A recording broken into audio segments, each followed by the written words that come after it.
오늘 말씀의 제목을 다시 한번 읽어볼까요? 시작. 기념비를 세우다. 감사합니다.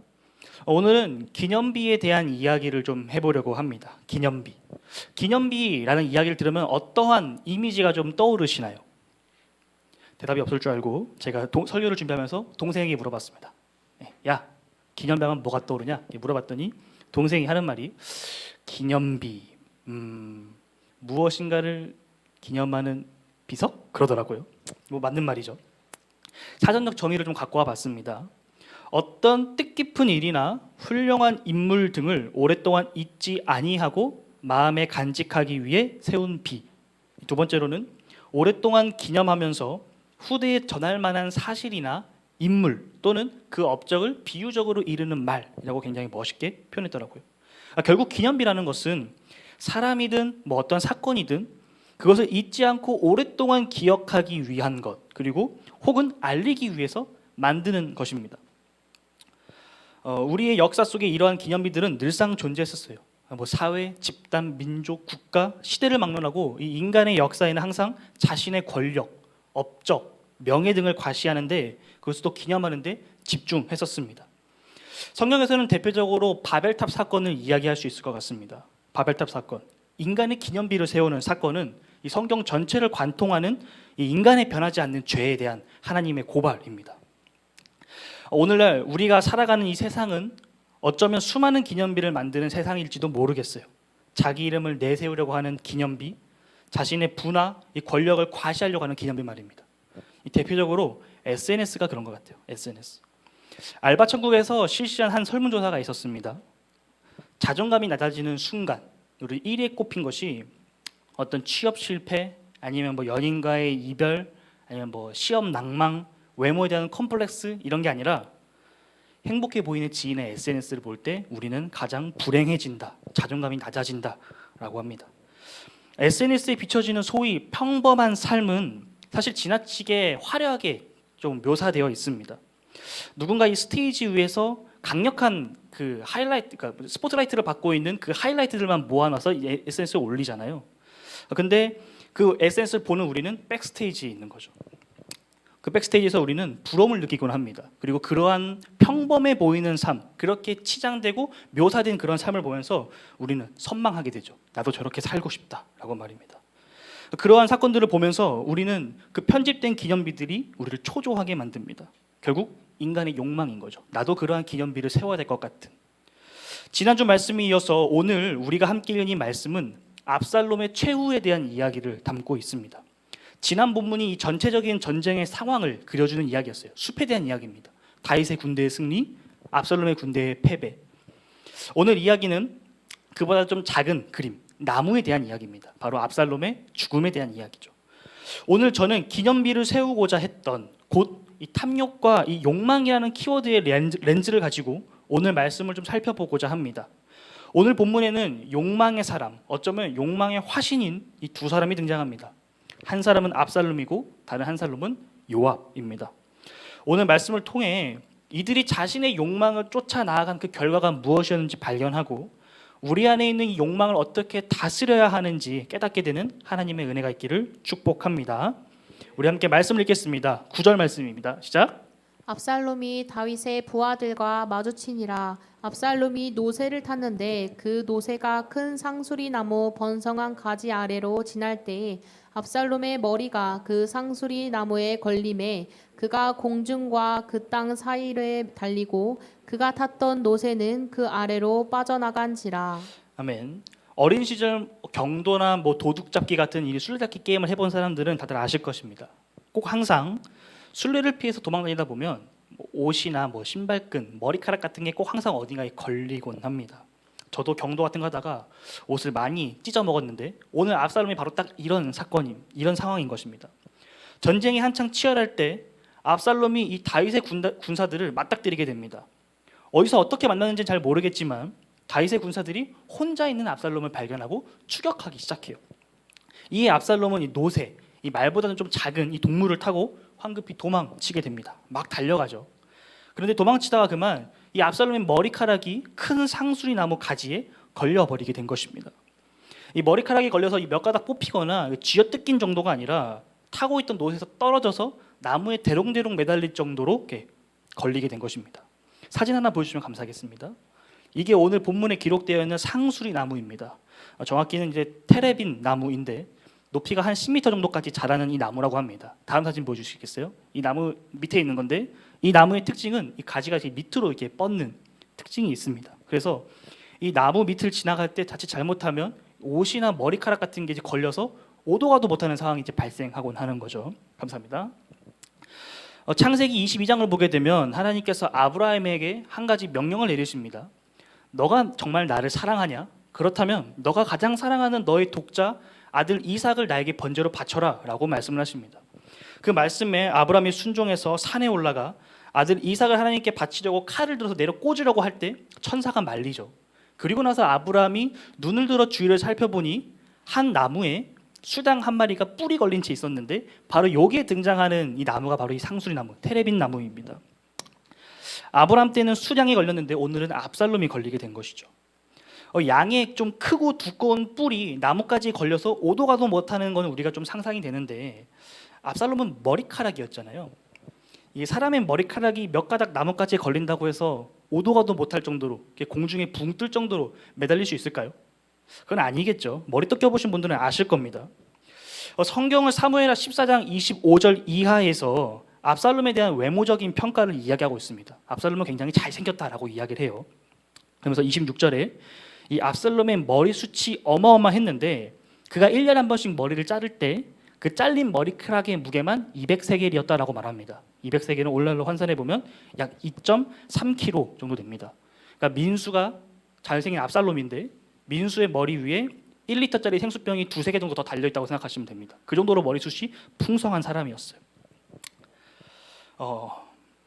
여하튼 이 다윗의 병사들을 피해 도망가던 이 압살롬이 허무하게 그 엄청난 머리숱이 나무까지 걸려버리게 된 거죠. 그래서 오도 가도 못하고 대롱대롱 매달리게 된 것입니다. 그렇게 해서 허무하게 붙잡히게 된 거예요. 자, 그런데 한번 상상해 봅시다. 압살롬이 그 도망가고 있었던 장면을 좀 상상해 봅시다.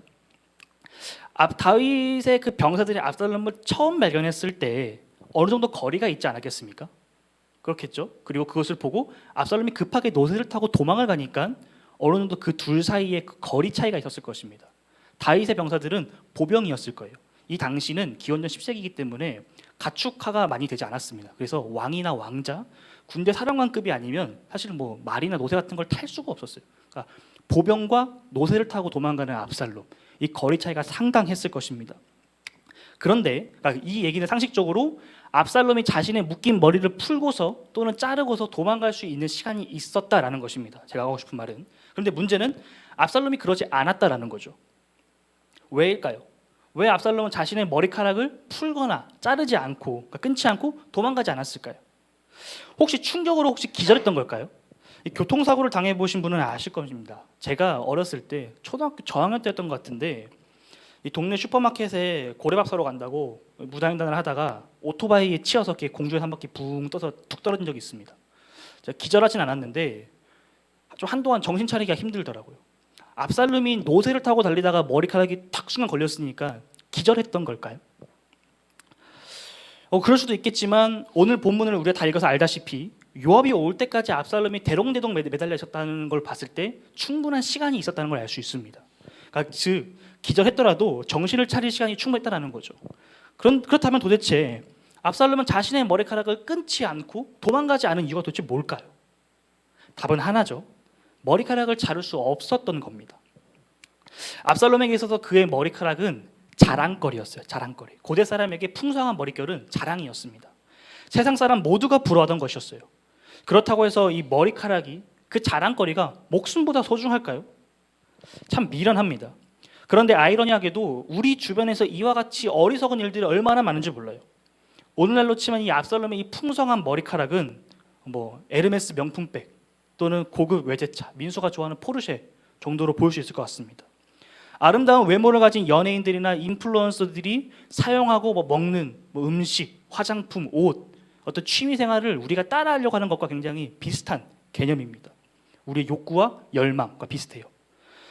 우리는 다른 누군가에게 과시하기 위해서 더 많은 인정을 받고 싶은 욕망 때문에 위험천만한 곳에 올라가서 셀카를 찍는다거나 현재 뭐 재정 상태는 아랑곳하지 않고 뭐 카푸어의 인생을 산다거나 남들 하는 인스타 따라한다고 무리하게 호캉스를 즐기거나 골프를 치거나 아니면 하루살이나 불나방 같이 순간의 행복을 쫓아 살아가는 듯한 그런 세상의 환호와 자랑에 더 집중하고 있는 그런 세상을 살아가고 있습니다. 그런데 성경은 우리에게 분명하게 말합니다. 우리를 걸려 넘어지게 하는 것은 육신의 정욕과 안목의 정욕과 이생의 자랑이라고 요한일서 2장 16절은 우리에게 말해주고 있습니다. 하나님이 아닌 다른 나를 바라볼 때, 하나님이 아닌 세상을 바라볼 때 우리는 넘어지게 돼 있는 것입니다. 청년의 시기는 이 세상의 달콤한 유혹에 휩쓸려가기 좋은 때입니다. 아직 그만큼 우리가 성숙하지 못한 때인 거죠. 그래서 전도서나 잠언 같은 지혜서들은, 지혜에 대해서 말하고 있는 성경들은 우리에게 젊은 날의 때, 아직 미숙한 그때에 믿음의 선배들의 경험을 통해서 우러나온 그 이야기에 귀 기울이라고 말합니다. 같은 실수를 반복하지 말라고 말이죠. 그리고 창조주 하나님을 기억하며 바라보라 라고 외칩니다. 성도 여러분, 우리는 올바른 가치관을 가져야 합니다. 세상의 가치관이 아닌 하나님 나라의 그 올바른 가치관을 가져야 해요. 내 안에 있는 욕망을 포기하고 쓰레기통에 갖다 버릴 때, 그때가 돼서야 우리는 비로소 이 막막하고 이 거대해 보였던 이 세상을 비로소 온전히 바르게 바라볼 수 있습니다. 서로 속고 속이는 세상 속에서 그리스도인의 정체성을 가지고 살아갈 수 있는 것입니다. 세상이 주는 쾌락이라는 이 급류에 휩쓸리지 않고 신앙을 간직한 채 주님의 영광의 빛을 발할 수 있는 것입니다. 욕망을 쫓아서 이 죽음의 나락으로 떨어져가는 삶이 아니라 하나님을 쫓아서 생명과 평안을 누리는 삶을 사시기를 주님의 이름으로 축복합니다. 지금까지 우리 욕망의 사람 압살롬을 살펴봤습니다. 이제 본문에 기록되어 있는 또 다른 욕망의 사람 요압에 대해 살펴봅시다. 10절에서 13절입니다. 한 사람이 보고 요압에게 알려 이르되 내가 보니 압살롬이 상수리나무에 달렸더이다 하니 요압이 그 알린 사람에게 이르되 네가 보고 어찌하여 당장에 쳐서 땅에 떨어뜨리지 아니하였느냐 내가 내게 은 10개와 띠 하나를 주었으리라 하는지라. 그 사람이 요압에게 대답하되 내가 내 손에 은 1000개를 받는다 할지라도 나는 왕의 아들에게 손을 대지 아니하겠나이다. 우리가 드렸거니와 왕이 당신과 아비새와 이때에게 명령하여 이르시기를 삼가 누구든지 젊은 압살롬을 해하지 말라 하셨나이다. 아무 일도 왕 앞에는 숨길 수 없나니 내가 만일 거역하여 그의 생명을 해하였더라면 당신도 나를 대적하였으리이다 하니. 아멘. 아멘. 우연찮게 압살롬을 발견한 뒤 뒤쫓던 이 다윗의 군사들 중 한 병사가 압살롬의 머리카락이 나무에 달려서 대롱대롱 매달린 것을 보고 곧장 요압에게 달려가서 보고를 합니다. 그러자 요압이 이 멍청아, 내가 너였으면 압살롬을 그 자리에서 바로 죽여버렸다. 만약에 너가 압살롬을 죽였더라면 내가 너에게 은화 10개와 띠 1개, 그러니까 1계급 특진을 시켜줬을 거다라고 말을 합니다. 자, 여러분, 요압의 이 말이 어떻게 들리시나요? 타당한 것 같나요? 요압의 말처럼 압살롬을 죽이는 것이 정말 좋은 일일까요? 우리가 이 내러티브의 흐름, 이야기의 흐름에 집중하다 보면 등장인물 한 사람 한 사람의 그 성격을 조금 간과할 때가 있습니다. 놓쳐버릴 때가 있어요. 이 드라마나 영화처럼 각각의 그 등장인물들이 또는 시대 배경이 우리 눈에 딱 보이는 거 아니기 때문에 우리가 이런 것들을 염두하고 머릿속에서 입체적인 어떤 이미지, 비디오를 상상하면서 성경을 읽어야 합니다. 지금 이 두 사람, 이 요압과 이를 모른 이 한 병사가 대화를 나누고 있는데 이 이름 없는 병사는 어차피 우리가 누군지 모르니까 옆으로 좀 치워놓고 요압에 대해서 좀 한번 살펴봅시다. 요압은 어떤 인물입니까? 요압의 특징이 무엇입니까? 요압은 굉장히 영특한 사람이에요. 굉장히 머리가 좋은 스마트한 사람입니다. 어떻게 보면 간교하다라고까지 평가할 수 있는 그런 사람이에요. 요압은 늘상 자기가 하고 싶은 것을 이루어야 직성이 풀리는 사람입니다. 누가 뭐라 해도 자기가 하고 싶은 것, 자기가 목표를 설정했다면 그것을 이루기 위해서 수단과 방법을 가리지 않고 그것을 해내는 사람이죠. 오늘 본문으로부터 한참 전인 사무엘하 3장에 있었던 사건을 우리는 좀 기억해야 합니다. 사울 왕이 죽고 다윗이 새로운 왕으로 즉위했을 때 아직 나라가 통일되지 않아 북쪽은 이스보셋이 다스리고 있을 그때에 이스보셋을 반대하고 나와서 다윗 편에 망명하여 군대 장관이 되었던 아브넬, 그 아브넬을 요압이 한치의 망설임도 없이 죽였던 그 사건을 우리는 기억해야 돼요. 다윗의 명령으로 임명된 자신의 상관을 자기 눈에 가시거리가 되니까 그냥 죽여버린 것입니다. 자신이 있어야 된다고 생각했던 그 장관의 자리에 다른 사람이 앉아있으니까 그냥 제거해버린 거죠. 이러한 성격을 가진 요압이 공을 세울 수 있는, 다윗에게 칭찬을 받을 수 있는 그런 상황에서 그런 기회가 찾아온다면 그것을 놓칠까요? 그렇지 않겠죠. 그 기회가 다른 사람한테 찾아온다면 그 기회를 강제로 빼앗아서라도 그 공을 자기 것으로 돌리고 싶어하는 사람이 바로 요압입니다. 욕망의 사람이에요. 요압이 이름 없는 병사에게 한 말, 은화 10개와 1계급 특진을 시켜줄 만큼 그 큰 공을 세울 수 있는 이 적군의 우두머리, 압살롬을 죽일 수 있는 좋은 길을 놓칠 리가 없습니다.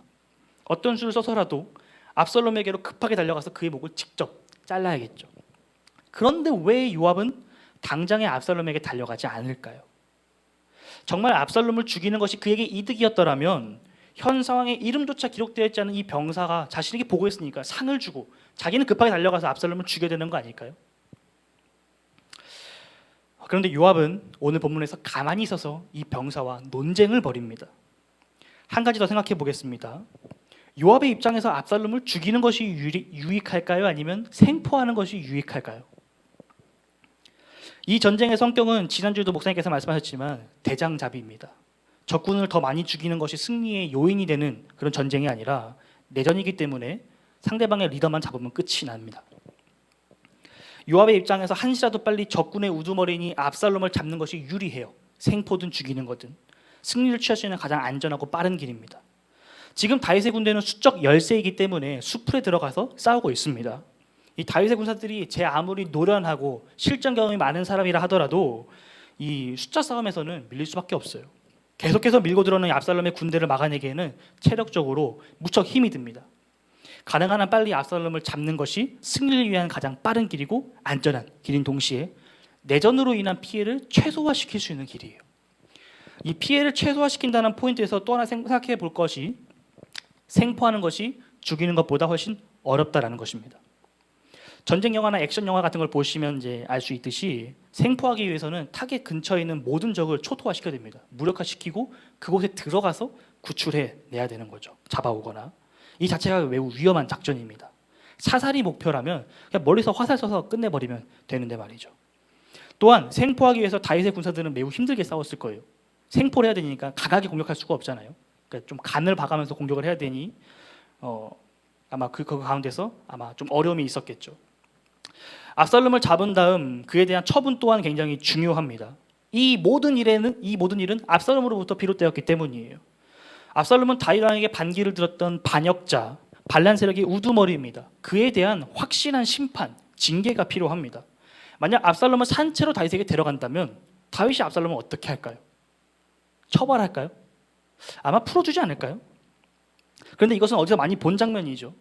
과거 압살롬이 자신의 형제를 죽이고 도망갔다가 돌아왔을 때 다윗이 보였던 행동과 굉장히 비슷합니다. 오버랩이 돼요. 결코 긍정적인 그림이 아닙니다. 특히나 이 다윗과 압살롬을 화해시키는 데 주도적인 역할을 했었던 요압의 입장에서는 더더욱 좋은 그림이 아니죠. 이런 몇 가지 이유들을 통해서 요압의 입장에서는 압살롬을 지금 제거하는 것, 죽이는 것이 가장 유익합니다. 그런데 문제가 하나 있죠. 다윗의 명령을 회고해 봅시다. 다윗은 분명 요압과 그의 군사들에게 나의 어린 아들, 나의 그 젊은 압살롬을 너그러이 대해달라, 죽이지 말고 목숨을 보호해달라라고 명령을 합니다. 그러므로 압살롬을 죽이는 것은 왕의 명령에 대한 불복종, 곧 항명입니다. 물론 다윗의 이러한 명령이 잘못되었다는 것을 우리는 지난주 말씀을 통해서 확인했습니다. 알고 있어요. 다윗의 군사들은 반역을 일으킨 적군들을 죽이기 위해서, 그들로부터 승리를 쟁취하기 위해서 출전합니다. 다윗은 이에 대해서 사기를 북돋아 줘야 되는 거죠. 그런데 사기를 북돋아도 모자랄 판에 다윗은 반란군의 리더인 압살롬을 죽이지 말라는 말하면서 이 군사들의 사기를 떨어뜨립니다. 이러한 것을 우리가 아는 바를 요압도 알고 있었고 다윗의 모든 군사들이 알고 있었습니다. 그러나 이 소크라테스의 이야기가 우리에게 말해주듯 악법도 법이라고, 이 다윗의 명령이 전체 이스라엘을 대표하는 왕으로서 부당한 명령이었지만, 반역자 아들마저 품어주는 아버지로서부터 출발한 명령이었지만, 그렇다더라도 이 왕의 명령은 절대적입니다. 그 명령에 불복종하는 것은 큰 문제였죠. 그렇기에 이 이름 없는 병사가 자기 눈앞에 압살롬이 있음을 발견하고서도 자기 선에서 해결하지 못하고 요압에게 달려와서 보고를 한 것입니다. 일개 병사도 하는 이러한 리스크, 위험을 요압이 몰랐을까요? 아니죠. 너무나도 잘 알고 있었을 것입니다. 요압은 누구보다도 다윗과 오랜 시간을 함께했던 사람이에요. 다윗이 사울을 피해 도망다닐 때부터 다윗의 가장 가까운 옆에 있었던 사람이 바로 요압입니다. 너무나도 다윗을 잘 알기 때문에 압살롬을 죽이는 것이 너무나도 유익하다는 것을 알면서도 죽이지 않는 쪽을 택합니다. 단 자신이 직접 죽이지 않는 쪽을 택해요. 요압은 자신의 의도를 그 병사에게 관철시키려고 합니다. 자신이 직접 죽이는 것은 리스크가 너무 크니까 그 이름조차 기록되어 있지 않는 그 병사를 통해서 압살롬을 죽이려고 하는 거예요. 이 멍청아, 나였으면 걔 내가 죽였어 라고 말하는 거죠. 마치 다윗이 우리아를 죽일 때에 자신의 손에 피를 묻히지 않고 요압을 통해서 진행했던 것처럼 요압도 자신의 손에 피를 묻히지 않기 위해서 그 이름 없는 병사를 교묘하게 이용하고자 합니다. 그 병사가 압살롬을 죽여 이 다윗의 분노를 산다 하더라도 모르쇠로 일관하면 되기 때문이죠. 자신의 안전을 지키면서 이득까지 취할 수 있는 이 두 마리 토끼를 다 잡는 방법입니다. 그러나 요압의 이러한 간사하고 교묘한 깨는 실패로 돌아갑니다. 이 병사가 그 계략을 간파했기 때문이에요. 여러분, 욕망이 이렇게 무섭습니다. 욕망은 인류 보편적으로 가장 고귀하다고 여기는 인간의 생명조차도 무시하게 만들어요. 셰익스피어의 그 4대 비극 중에 맥베스는 이 욕망이 무엇인지에 대해서 우리에게 잘 설명해 줍니다. 스코틀랜드의 장군이었던 맥베스 장군이 전쟁에서 승리한 뒤에 돌아오는 길에 새 마녀로부터 한 예언을 듣게 되죠. 당신이 나중에 이 나라의 왕이 될 것입니다. 그러자 이 욕망의 화신이었던 그의 아내가 맥베스에게 당신이 왕이 될 거니까 이왕이면 가장 빠른 길을 택하시라라고 하면서 기존에 있던 왕을 죽일 것을 권하죠. 그게 부축입니다. 그래서 맥베스는 왕을 죽이고 새로운 왕이 되었지만 자기도 언젠가는 같은 방법으로 비슷한 방법으로 왕권을 빼앗길지 몰라 두려움 속에 살면서 폭정을 일삼고 점점 미쳐가는 이야기를 담고 있습니다. 욕망은 이렇게 우리로 하여금 인간임을 포기하게 만듭니다. 아리따운 여자를 취하겠다고 욕망에 사로잡혀 그의 남편을 죽음으로 몰아붙였던 다윗을 과연 우리는 사람이라고 할 수 있을까요? 적어도 그 순간만큼은 사람이 아닌 괴물이었습니다. 성도 여러분, 욕망은 우리 인생에 비극을 가져옵니다. 욕망은 사람을 사람답게 살지 못하게 합니다. 그러나 우리 하나님은 우리 안에 있는 이 욕망을 제거하시고 우리로 하여금 비로소 사람답게 살게 하십니다. 사도 바울은 디모데후서 1장 7절에서 하나님이 우리에게 주신 것은 오직 능력과 사랑과 절제하는 마음이라고 말합니다.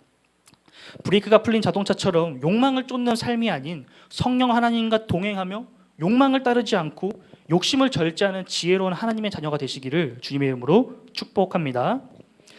요압의 계략은 꺾였습니다. 실패했어요. 그러나 이대로 포기할 요압이 아닙니다. 그동안 그렇듯이 수단과 방법을 가리지 않고 이를 이룰 것입니다. 그런데 어떻게 이룰 수 있을까요? 압살롬을 죽여야 하는데 직접 죽일 수는 없고 다른 사람을 통해 죽이려고 했는데 실패했고 이 난감한 상황을 요압이 어떻게 해결할까요? 답은 선동입니다. 선동. 단어 그대로 남을 부추겨 어떤 일이 일어나도록 유도하는 거죠. 요압이 어떻게 사람들을 선동하는지 살펴봅시다. 마지막 14절에서 15절입니다. 요압이 이르되 나는 너와 같이 지체할 수 없다 하고 손에 작은 창 셋을 가지고 가서 상수리나무 가운데서 아직 살아있는 압살롬의 심장을 찌르니 요압의 무기를 든 청년 10명이 압살롬을 에워싸고 쳐 죽이니라. 아멘. 요압이 이름 없는 병사와의 대화를 급하게 마친 후 손에 창 3개를 가지고 압살롬에게 달려갑니다. 그리고서는 한치의 망설임도 없이 압살롬의 그 심장을 찔러버리죠. 창 3개를 다 찔렀는지 하나만 찔렀는지 알 수는 없지만 압살롬의 심장을 찔러버립니다. 어떻게 이렇게 갑자기 무모한 결단을 할 수 있었던 걸까요? 어떤 믿는 구석이라도 있었던 것일까요? 사실 이 이야기는 좀 숨겨진 이야기가 있습니다. 사실은 번역의 문제인데 창이라고 번역된 이 히브리어 단어가 실제로는 막대기입니다. 막대기. 이 창이나 화살같이 끝이 뾰족한 어떤 것이 아닌 전형적인 막대기입니다. 이 막대기를 심장으로 찌른다고 해서 갑옷이 뚫리지는 않을 것입니다. 물론 이제 겁나 아프겠지만 심장이 뚫리지는 않죠. 죽지는 않습니다. 그러나 이러한 요압의 쇼맨십은 이 압살롬의 죽음에 간접적인 영향을 줍니다. 요압의 행동을 본 그의 부하 10명이 자리에서 일어나서 압살롬에게 달려들어 그를 쳐 죽였다고 성경은 기록하고 있습니다. 정확히 뭐 칼로 쳤는지 돌로 쳤는지 뭐 주먹인지 막대기인지 알 수는 없지만 어찌됐건 압살롬을 죽인 것은 요압이 아니라 그의 부하 10명이었던 거죠. 요압이 자신의 욕망을 위해 수단과 방법을 가리지 않고 목적만 바라보며 달려가는 이 모습이 압살롬과 너무나도 유사합니다. 너무나도 닮았어요. 자신의 아버지를 배신하고 칼을 겨누면서까지 취해야 했던 그 권력이라는 목적. 요압도 마찬가지입니다. 자신을 믿고 따르는 부하들을 이용하면서까지 취하고 싶었던 권력. 압살롬과 요압, 이 두 사람 모두 이 자신의 욕망의 늪에 빠져서 허우적대고 있습니다. 이제 이들의 결말을 살펴봅시다. 정말 마지막입니다. 죄송합니다. 16절에서 18절입니다. 요압이 나팔을 불어 백성들에게 그치게 하니 그들이 이스라엘을 추격하지 아니하고 돌아오니라. 그들이 압살롬을 옮겨다가 숲을 가운데 큰 구멍에 그를 던지고 그 위에 매우 큰 돌 무더기를 쌓으니라. 온 이스라엘 무리가 각기 장막으로 도망하니라. 함께 읽겠습니다. 압살롬이 살았을 때에 자기를 위하여 한 비석을 마련하여 세웠으니 이는 그가 자기 이름을 전할 아들이 내게 없다고 말하였음이더라. 그러므로 자기 이름을 기념하여 그 비석에 이름을 붙였으며 그 비석이 왕의 골짜기에 있고 이제까지 그것을 압살롬의 기념비라 일컫더라. 아멘. 압살롬의 죽음으로 전쟁이 끝이 납니다. 요압이 나팔을 부자 전쟁이 끝이 납니다.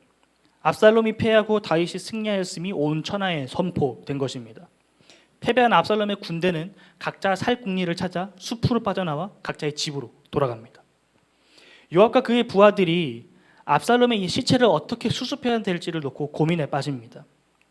두들겨 맞은 시체, 온몸 이곳저곳에 상처가 난 시체, 가져간들 다윗이 좋아할까요?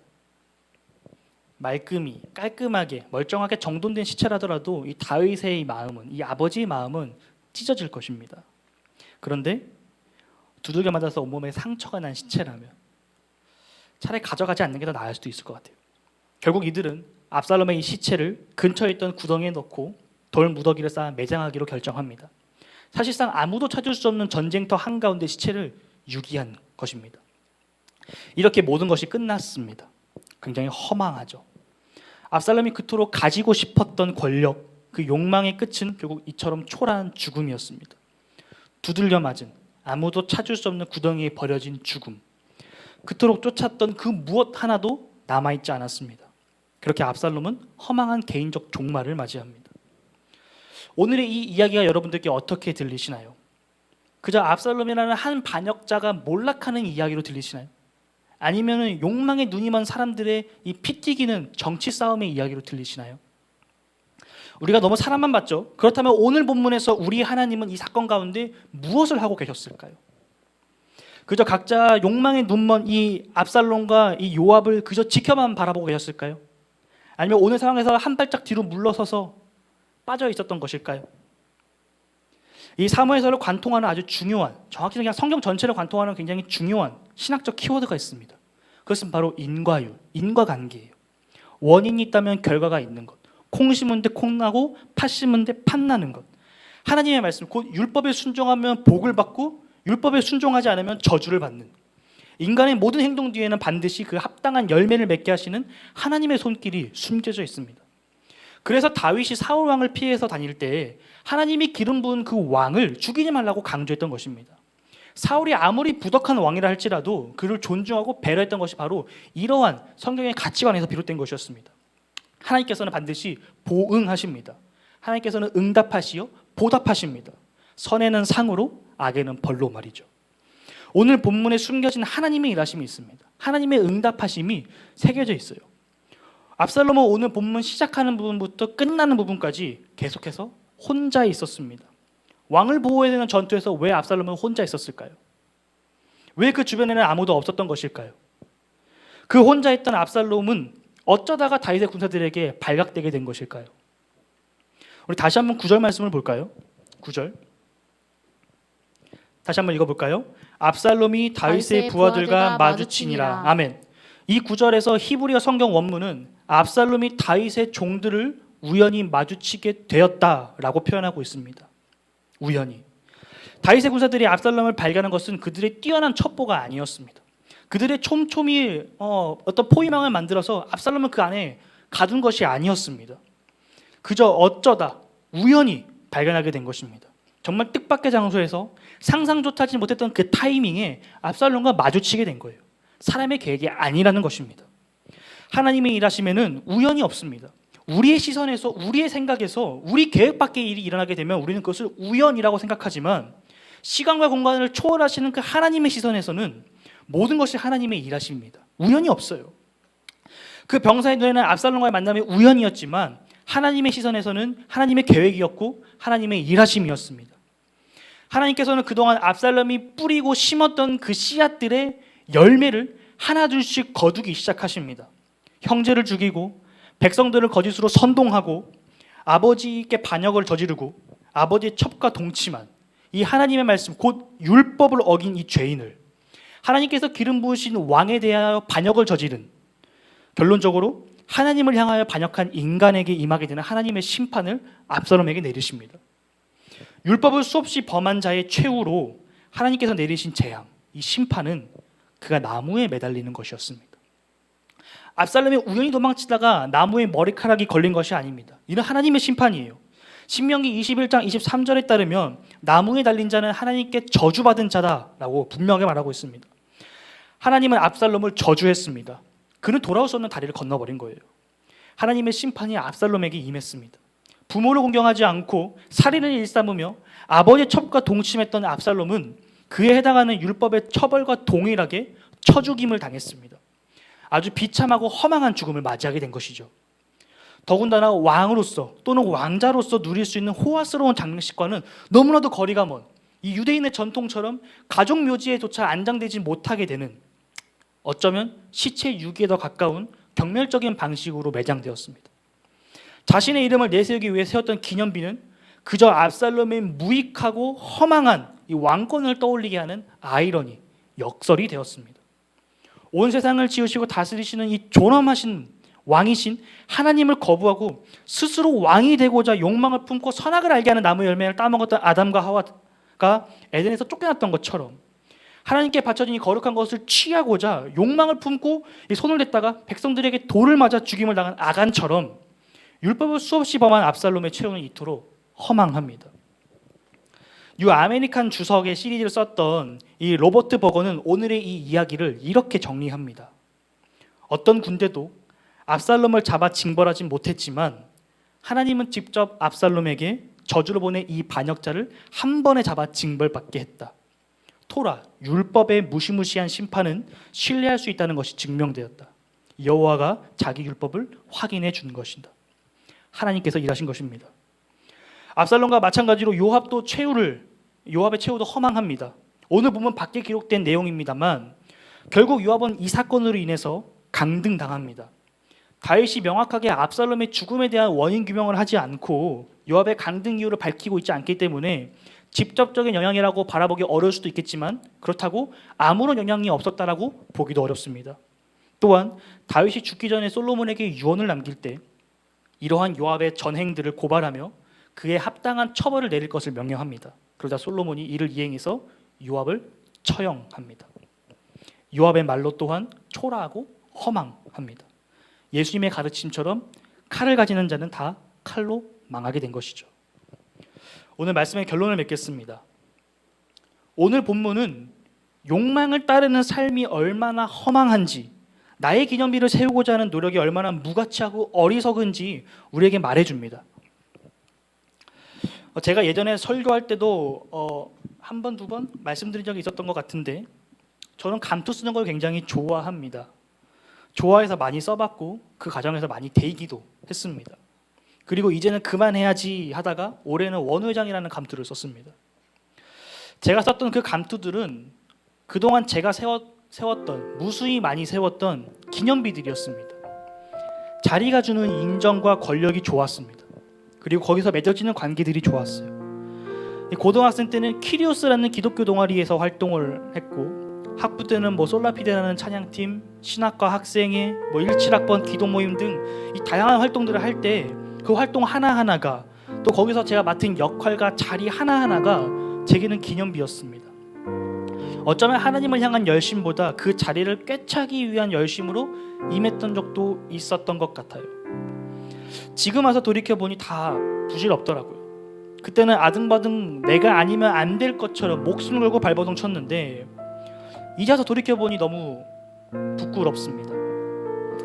제가 아니어도 하나님께는 아무런 문제가 되지 않습니다. 제가 아니어도 다른 누군가가, 함께했던 누군가가 그 자리를 채울 수 있을 것입니다. 우리 하나님은 돌들로도 하나님을 찬양할 수 있게 하시는 분이시잖아요. 그런데 그때는 제가 그걸 몰랐습니다. 굉장히 교만했고 자만했고 오만했습니다. 참 허망합니다. 그 모든 활동들이 허망했다는 뜻은 아니에요. 하나님이 아닌 나에게 집중했던 그 모든 것들이 의미가 없다는 것입니다. 하나님이 아닌 나를 위해서 쌓았던 것, 세상의 기준으로 쌓았던 것, 하나님 없이 쌓았던 것, 이것이 바벨탑과 뭐가 다르겠습니까? 압살롬과 요압은 자기 자신을 위한 기념비를 쌓다가 허무하게 무너져 내립니다. 그러니 여러분, 나를 위한 기념비를 세우지 마시고 하나님을 위한 기념비를 세우시기 바랍니다. 서론에서 말씀드렸던 것처럼 그 기념비의 사전적 정의처럼 하나님께서 우리에게 행하신 어떤 뜻깊은 일을 오랫동안 잊지 아니하고 마음에 간직하기 위한 기념비를 세우시기 바랍니다. 오랫동안 기념하면서 가까운 내 가족과 친구와 또 직장 동료들, 이웃에게, 후대에게 전한 그 하나님의 은혜를, 그분의 영광을 노래하시기 바랍니다. 새 노래로 하나님을 찬양하십시오. 날마다 매일의 순종과 경건으로 하나님의 영광을 선포하시길 바랍니다. 우리 예수님은 자신의 의를 드러내지 않으셨습니다. 자신의 선함을 자랑하지 않으셨어요. 사실 그 어느 누구보다도 의롭고 선하신 분인데 말이죠. 예수님은 오직 하늘의 아버지, 그 하나님의 선하심과 그분의 인자하심, 하나님의 사랑만을 증거하셨습니다. 오히려 자기 자신을 비우셨어요. 그러한 예수 그리스도의 낮아짐과 겸손함이 하나님의 영광을 드러내는 통로가 되었습니다. 그리고 하나님께서 그렇게 낮아졌던 예수님을 높은 곳으로 이렇게 세우시죠. 물론 우리가 높아지기 위해서 하나님의 말씀에 순종해야 된다는 것은 아닙니다만, 우리가 겸손하게 하나님의 영광을 위해 나아갈 때, 나의 기념비가 아닌 하나님의 기념비를 세울 때 자연스레 하나님께서 우리를 통해서 역사하십니다. 하나님의 놀라운 섭리, 이 예수 그리스도께서 삶으로 보이신 이 놀라운 진리를 잊지 않고 삶으로 누리시며 사시기를 주님의 이름으로 축복합니다. 아멘. 우리 시간 함께 기도했으면 좋겠습니다.